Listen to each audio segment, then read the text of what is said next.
avez la parole, prenez-la, mon vieux. Bonjour, donc voilà, j'ai décidé de faire une petite vidéo pour différentes raisons qui m'agacent énormément en ce moment. C'est tout ce qu'on entend par rapport justement à ce coronavirus. Ce que l'on entend ressortir davantage, c'est les conneries que l'on peut entendre partout. Le mec qui a trouvé un brevet, machin, qui date de 2003 contre le SRAS, qui serait un coronavirus, celui qu'on a actuellement, plus tout le reste, etc. Non. Il y a des choses à connaître avant de parler. Le problème, c'est que ces alerteurs, entre guillemets, ce sont des personnes qui n'ont aucune connaissance scientifique, qui voient marqué coronavirus, donc c'est égal Covid-19. On va remettre un peu les choses au point. Le Covid-19 fait partie de la famille des coronavirus. C'est une grande famille qui contient énormément de petits copains, plus ou moins sympas. C'est un peu comme si je disais, voilà, le Covid-19, je fais une analogie très simple. Le Covid-19, c'est comme les coronavirus, par exemple, cancer. Et le Covid-19 serait le cancer du côlon lié au syndrome HNPCC, puisqu'il y a plusieurs types de cancer du côlon. Donc, grosso modo, l'analogie, ça serait que cancer égale cancer du côlon toujours. C'est pas le cas, vous le savez très bien. Donc finalement, c'est un des membres, nombreux, de mémoire, je crois qu'il y en a plusieurs centaines, voire plusieurs milliers, je ne me rappelle plus, de membres dans cette famille-là qui ont des actions différentes. Pourquoi coronavirus ? C'est un virus qui ressemble à une couronne quand on le regarde au microscope électronique. Maintenant, c'est juste l'emballage. L'emballage, c'est ce qu'on appelle la capsule ou l'enveloppe. Ce qui est important, c'est que dans chaque virus, il y a du matériel génétique. Un peu comme l'ADN que vous avez dans vos cellules. Sauf que ce n'est pas un ADN totalement fonctionnel. Puisque les virus, en tout cas tous les virus, ont besoin d'infecter obligatoirement un autre pour pouvoir utiliser la machinerie qui est dans cette cellule. Pourquoi j'insiste là-dessus ? Justement parce que c'est le matériel génétique qui est intéressant, enfin qui est pas intéressant, qui est le plus dangereux, grosso modo. Puisque j'ai vu aussi des publications de personnes qui disaient que ce virus-là avait été fabriqué, grosso modo, par l'homme. Oui, on manipule en laboratoire des virus, mais pas pour créer de nouveaux virus. On manipule des virus pour pouvoir insérer justement des gènes pour faire de la thérapie génique. Pourquoi ? Parce que les virus, une fois qu'ils rentrent dans un organisme, ils vont rentrer dans une cellule. Or, on sait très bien que dans certaines pathologies, il y a des gènes qui sont défaillants. Exemple, le diabète de type 1, où c'est le gène de l'insuline qui ne fonctionne pas. On pourrait imaginer qu'on utilise ce virus-là pour insérer un gène neuf de l'insuline qui rendrait la cellule fonctionnelle. Voilà, c'est ça le principe. C'est la base de la thérapie génique. Ça s'appelle de la transfection. Et donc, non. Ce n'est pas un virus qui a été manipulé par l'homme pour faire une hécatombe, etc., mondiale. Non. C'est un virus qui a muté, parce qu'en fait, tous les virus mutent. Vous connaissez la grippe, vous l'avez peut-être certainement déjà eu. On sait très bien qu'il y a un vaccin contre la grippe qui sort chaque année, sauf qu'on ne sait jamais s'il va être efficace à 100%. Il peut l'être comme il ne peut pas l'être. La raison est très simple, c'est parce que les virus, quoi qu'il en soit, mutent. C'est-à-dire qu'ils changent génétiquement. S'ils changent génétiquement, c'est plus les mêmes fonctionnalités. Donc les vaccins qui ont été fabriqués ne sont pas forcément fonctionnels. Donc, comme je vous l'ai dit, alors je tousse, non je tousse pas, je suis pas malade moi. Les virus ont besoin donc d'infecter. Et à partir du moment où ils rentrent dans une cellule, ils vont se multiplier. Et c'est là que ça devient problématique, puisqu'on a une période d'incubation pendant laquelle on ne voit pas les symptômes apparaître. Pendant cette période d'incubation, le virus va se multiplier.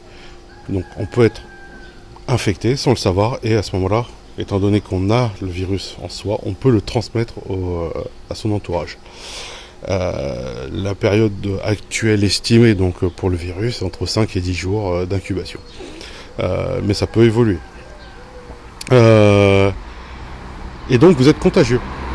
Si on est contagieux, on va pouvoir infecter 1, 2, 3 personnes dans son entourage. Or, on sait très bien qu'il y a des personnes qui sont plus ou moins fragiles vis-à-vis de certaines maladies. Donc, il faut bien sûr les protéger. C'est notamment le cas des personnes âgées. Donc, la solution la plus simple pour pouvoir éviter justement la transmission de ce virus, c'est de rester chez soi. Chez soi, tout simplement. Ne pas être en contact avec une personne, avoir sa période d'incubation tranquillement chez soi, une fois qu'on l'a. Et sachez que votre organisme possède ce qu'on appelle des défenses immunitaires qui permettent de se soigner. Vous savez, quand vous avez un rhume au bout de 4-5 jours, vous avez automatiquement, vous allez guérir. Ben là, c'est pareil, au bout d'un certain temps, vous allez guérir. Alors, je dis pas que c'est le cas pour toutes les maladies. Vous savez qu'il y a certaines pathologies, même si votre défense immunitaire essaye de travailler, elle a besoin d'aide. On pense notamment au cancer, etc., même au sida, au VIH. Donc, vous avez besoin de vous protéger et donc de protéger les autres. Une fois que vous avez les symptômes, etc., dans la majorité des cas, vous guérissez automatiquement au bout de quelques jours. Et là, vous n'êtes plus contagieux. Donc, le but de la quarantaine, là, c'est de rester chez soi. Si certains idiots pensent que c'est plus intelligent d'aller se promener comme ça, faire des barbecues aussi, c'est des gens qui sont des criminels en masse. Si vous décidez d'aller faire un jogging loin de chez vous parce que voilà, ça vous saoule de rester chez vous, pareil, vous avez une attitude criminelle. Le but, c'est de limiter les déplacements. Les déplacements autorisés ne sont que ceux qui sont de première nécessité. Première nécessité, ça veut dire quoi? Aller chez le médecin, aller à la pharmacie, acheter de la bouffe. Ou aller voir vraiment quelqu'un en situation d'urgence. Donc, respectez ces règles-là. Je sais, ça va être difficile. Ça va pas être simple pour certains qui sont dans des petits logements qui n'ont pas possibilité, comme moi. Moi, j'ai un jardin, donc ça va. Mais certains qui sont dans des petits logements, dans des studios, des chambres de bonne, ou qui sont isolés tout simplement, je sais que ça va pas être évident. Mais ce n'est qu'à cette condition qu'on va pouvoir justement éradiquer ce virus et limiter justement la propagation. Parce que bien sûr, tout ça, ça se répercute sur quoi? Ça se répercute donc sur l'économie, ça vous le savez, puisque tout est à l'arrêt. Mais ça se répercute aussi sur les personnes qui vont dévaliser les magasins. Je vois pas pourquoi on va prendre 100 rouleaux de PQ, ça donne pas la chiasse, d'accord? Pareil pour la farine. Là, ce matin, ma femme est allée au supermarché pour faire deux, trois petits trucs d'appoint. Et il y a des personnes qui ont rempli entièrement un caddie de farine. Et pourtant, ce ne sont pas des boulangers, hein, croyez-moi. Mais bon, c'est ça c'est la bêtise des gens en période de crise. En période de crise, on voit toujours les pires instincts ressurgir. Bien sûr, il faut être solidaire aussi avec le système de santé. Actuellement, les services d'urgence des hôpitaux, même les hôpitaux tout simplement, sont débordés. Ils se consacrent uniquement qu'aux patients infectés par ce virus. Et donc, pour eux, c'est pas évident. Ils doivent travailler, ils sont réquisitionnés, contrairement à certains qui, finalement, ils vont toucher... Ils sont peut-être en chômage technique, mais ils sont tranquillement chez eux. Là, ils sont en premier front, d'accord? Donc, il y a un risque potentiel pour eux, pour leur famille aussi, puisqu'ils sont en contact avec des patients qui sont porteurs. Donc, pensez à eux. Je vous rappelle juste une chose. Actuellement, on a un peu plus de 200 morts. Il y a besoin d'une solidarité, d'accord? La dernière fois qu'il y a eu une grosse solidarité en France, c'est quand il y a eu les attentats au Bataclan. Bien sûr, là, à 20h, on applaudit pour remercier le système de santé français. Et ça, je leur remercie les gens de le faire. Mais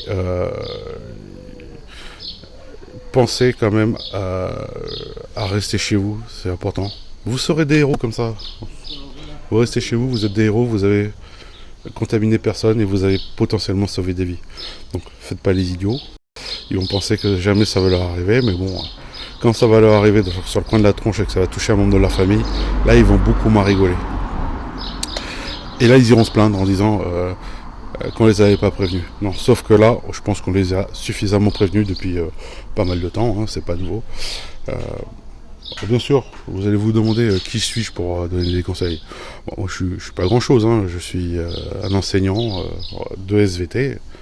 de biologie, sauf que moi j'ai une particularité, c'est que je suis chercheur en biologie moléculaire, j'ai travaillé sur de la génétique, j'ai travaillé un peu sur de la virologie, donc je sais un peu quand même comment ça se passe et les conduites qu'il faut avoir.